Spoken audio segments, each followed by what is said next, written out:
Zum ersten Mal auf unserer Reise starten wir mit Regen in den Tag. Es ist mittlerweile unser 18. Reisetag und wir möchten es nicht versäumen, euch mit einem Grüezi, Servus und Hallo zu Teil 5 unserer Motorradreise rund um Irland zu begrüßen. Von Anagare aus setzen wir unsere Fahrt entlang der Küste Richtung Norden fort. Das heutige Tagesziel ist die Kleinstadt Candonach.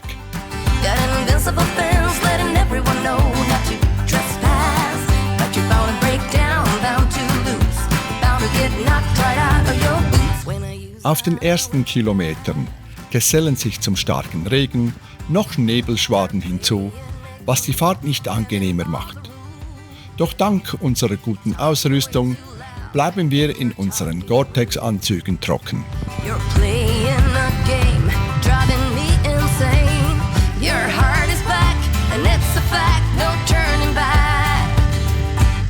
You got me tiptoeing around you like you're made of glass. Got an invincible fence letting everyone know not to trespass. But you're bound to break down, bound to lose, bound to get knocked right out of your boots when I use my witchcraft. Während der Regen allmählich nachlässt, legen wir einen ersten kurzen Halt am Docastle ein.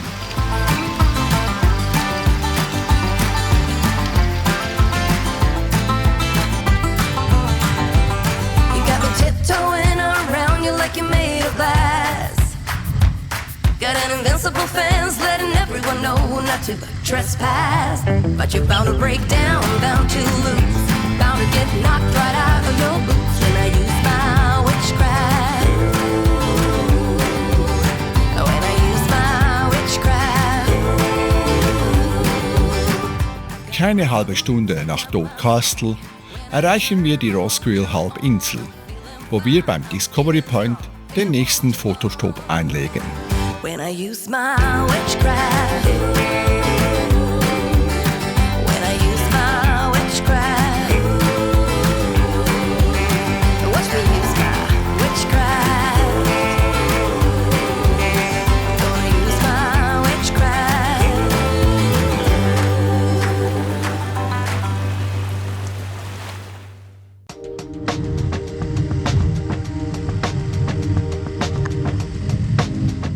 Der starke Regen hat sich mittlerweile in leichten Nieselregen verwandelt und auch der Nebel löst sich zunehmend auf. Die tief hängenden, in allen Grautönen schimmernden Wolken bleiben uns jedoch weiterhin erhalten. Die Sonne muss sich noch gedulden. Mal sehen, ob wir sie heute überhaupt zu Gesicht bekommen.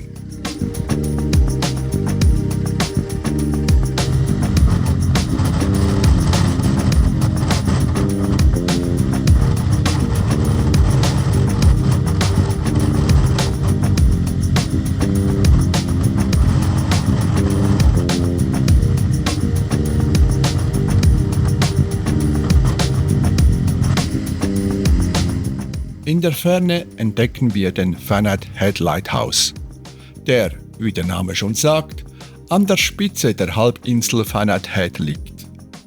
Da uns nach einer längeren Pause zumute ist und der Leuchtturm besichtigt werden kann, fahren wir dorthin.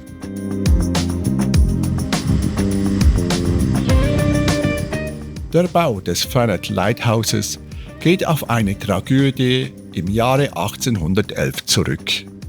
Die Fregatte Saldanha kämpfte sich während eines unerbittlichen Sturms schutzsuchend Richtung Faneuil.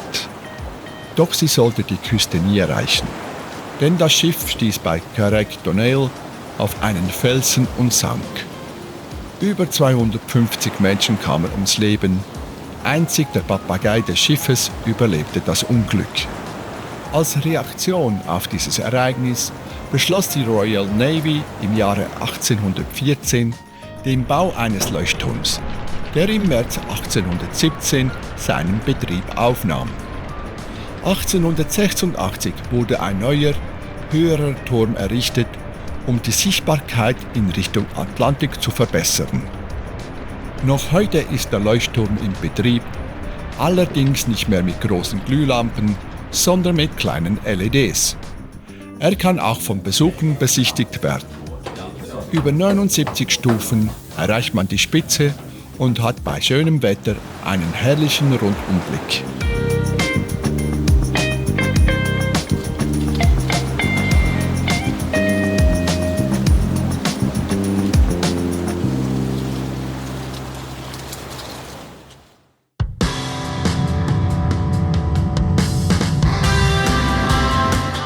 Nach der Besichtigung setzen wir unsere Reise fort. Immer entlang der Küste, vorbei an den Kleinstädten Ramelton und Letterkenny in Richtung unseres Tagesziel Carndonagh.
Bevor wir unser Ziel erreichen, machen wir einen Abstecher zum Fort Dunnery, einer ehemaligen Militäranlage aus dem Jahre 1812.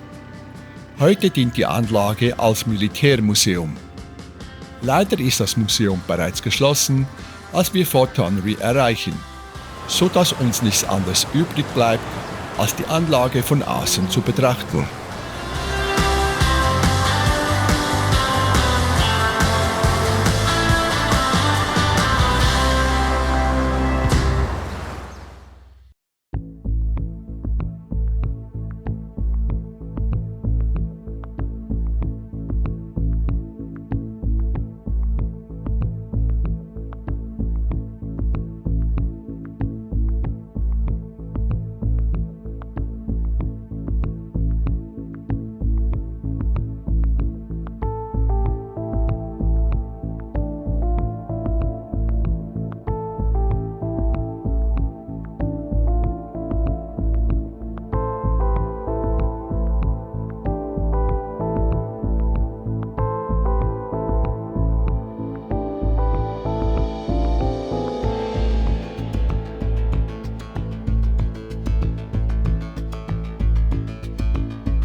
Es ist schon später Nachmittag, als wir uns endgültig auf dem Weg nach Candonnack machen.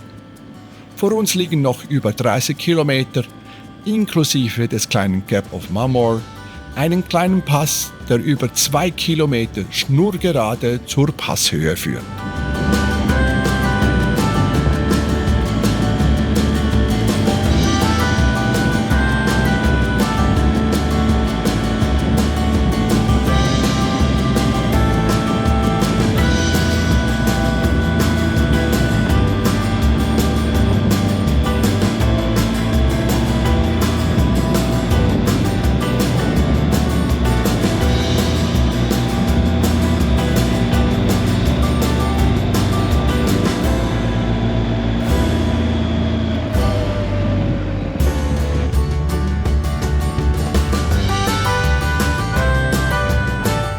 Nach einem langen Tag sind wir nun endlich in Candonnack angekommen. Wir beziehen unsere Unterkunft, gehen was essen, trinken unser obligates irisches Bier und gehen zeitig ins Bett. Denn morgen wird ein besonderer Tag.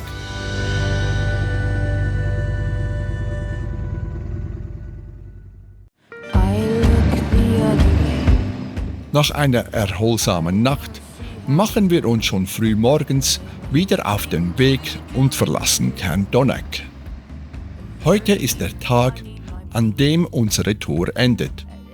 Zumindest der Teil entlang des Wild Atlantic Ways, der für uns am Grenzübergang nach Nordirland seinen Abschluss findet. Aber keine Sorge, natürlich ist das nicht das Ende unserer Reise.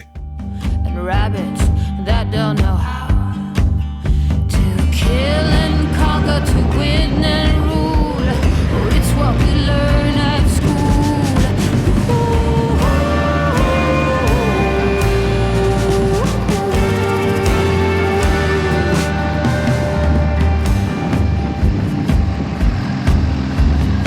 We don't worry about seas. We recycle, sort by swords. We've banned all plastic straws, quit smoking on every paycheck we get. 10% is donated to clean our conscience, and it works out great. Nach einer dreiviertelstündigen Fahrt erreichen wir den nördlichsten Zipfel der Insel Irland, den Malin Head. Why should we change?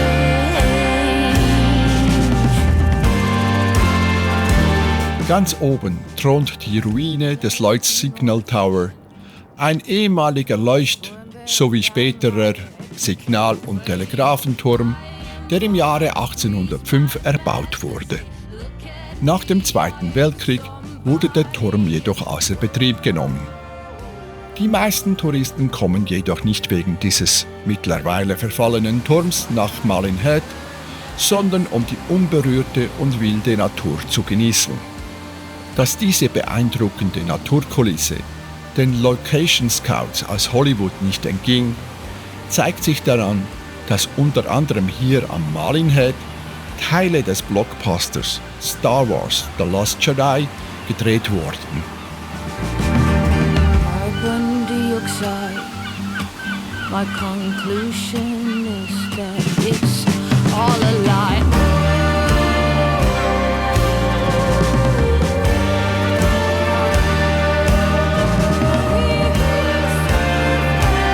Am Ende der Insel findet man eines der zahlreichen ARE-Signalzeichen.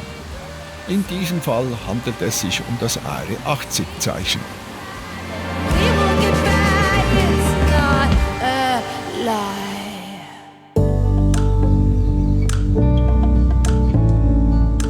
Nach einer kurzen, sehr windigen Pause am malerischen Malin Head setzen wir unsere Reise fort.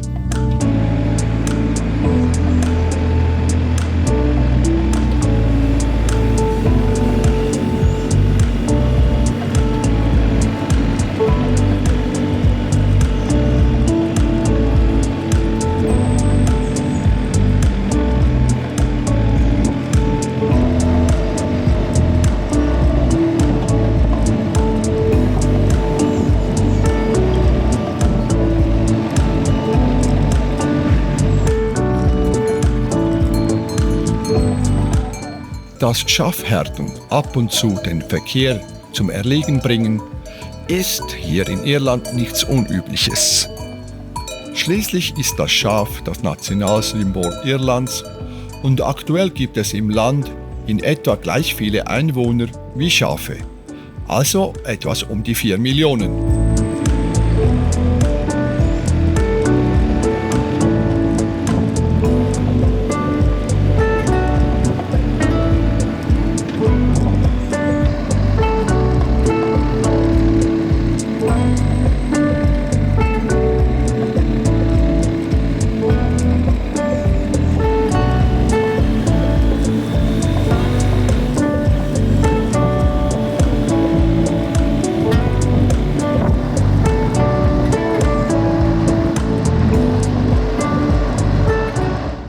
Langsam nähern wir uns dem Ende des Wild Atlantic Way. Unser letzter Discovery Point befindet sich am Innishowen Head. Von hier aus sind es nur noch wenige Kilometer bis zur Grenze nach Nordirland.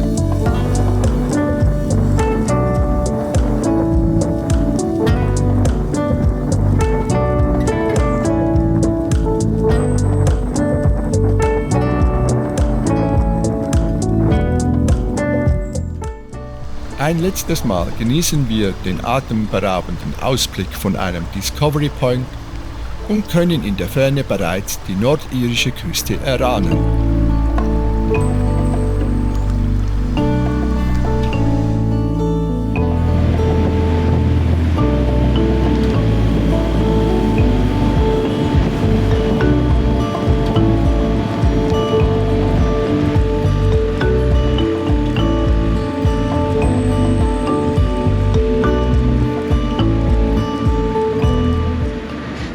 So, das war also der berühmte Wild Atlantic Way.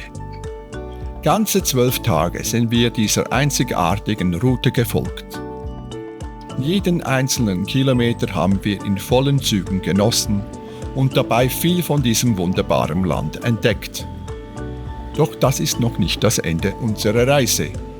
Für einige Tage geht es nun nach Nordirland, bevor wir schließlich wieder nach Irland zurückkehren.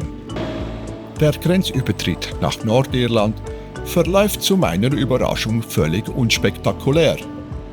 Seit dem Brexit, durch den die Einreise nach Großbritannien und damit auch nach Nordirland bürokratischer geworden ist, benötigt man nun einen gültigen Reisepass anstelle des in der EU üblichen Personalausweises. Daher hatte ich eine Grenzkontrolle erwartet. Doch wir passieren die Grenze fast unbemerkt. Einzig an den Geschwindigkeitsschildern, die nun Meilen statt Kilometer anzeigen, erkennen wir, dass wir in Nordirland sind.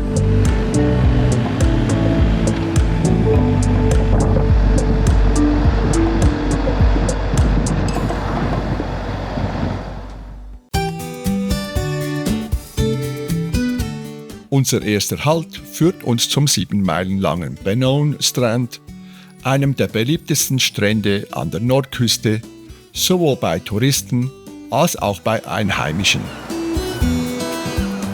Der Strand bietet einen tollen Blick aufs Meer und auf den Musenden-Tempel, ein kleines, kreisrundes Gebäude, das hoch oben auf der Klippe über dem Meer thront.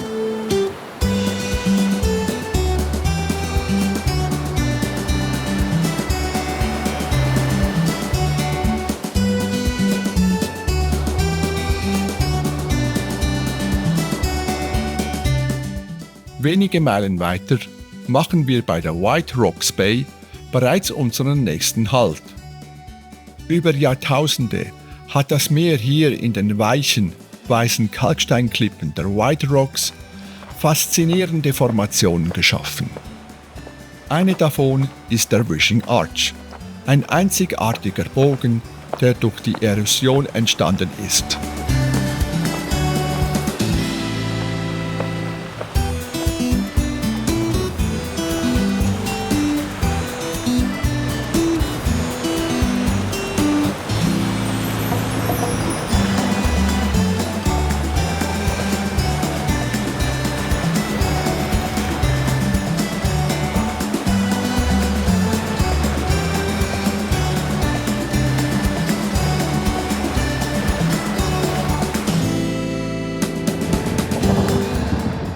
Nach einer kurzen Fahrt erreichen wir die Kleinstadt Bushmills, Heimat der gleichnamigen Whiskybrennerei, eine der ältesten der Welt mit über 200 Jahren Tradition.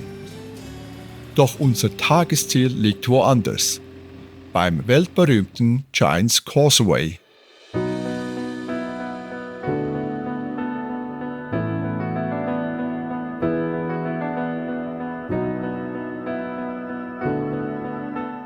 Unweit des Besucherzentrums haben wir für heute Abend unsere Unterkunft gebucht. Dies gibt uns die Möglichkeit, nach dem Einchecken und nachdem die unzähligen Tagesbesucher abgereist sind, den Giant Causeway in aller Ruhe zu erkunden. Dieses geologische Wunderwerk mit seinen in etwa 40.000 gleichmäßig geformten Basaltsäulen hat seinen Ursprung vor etwa 60 Millionen Jahren. Etwa die Hälfte der Säulen hat einen sechseckigen Querschnitt. Doch es gibt auch welche mit 4, 5, 7 oder 8 Ecken. Die größten Säulen erreichen eine Höhe von bis zu 12 Metern.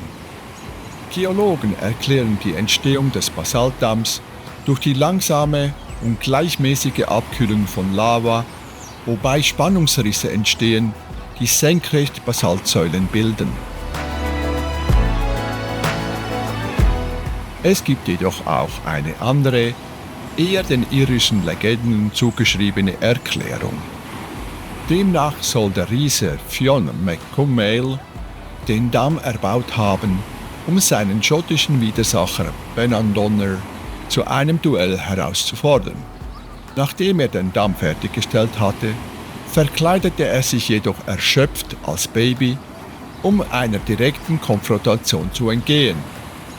Als Benandonner das Kind sah, erschrak er vor Fionns vermeintlicher Größe, floh zurück nach Schottland und zerstörte den Damm hinter sich.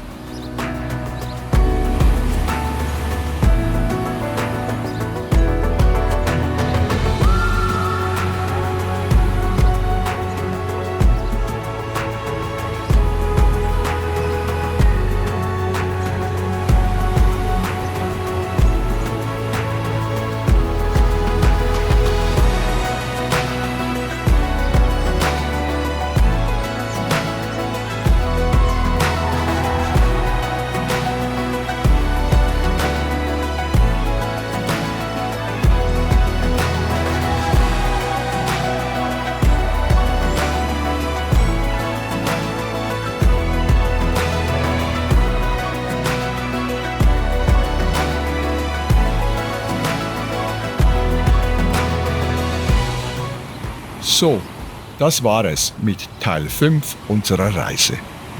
Im nächsten Teil geht es in die Hauptstädte Belfast und Dublin und zum Ende unserer Reise.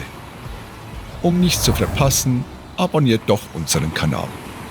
Über einen Daumen hoch würden wir uns ebenfalls sehr freuen. Tschüss und bis bald.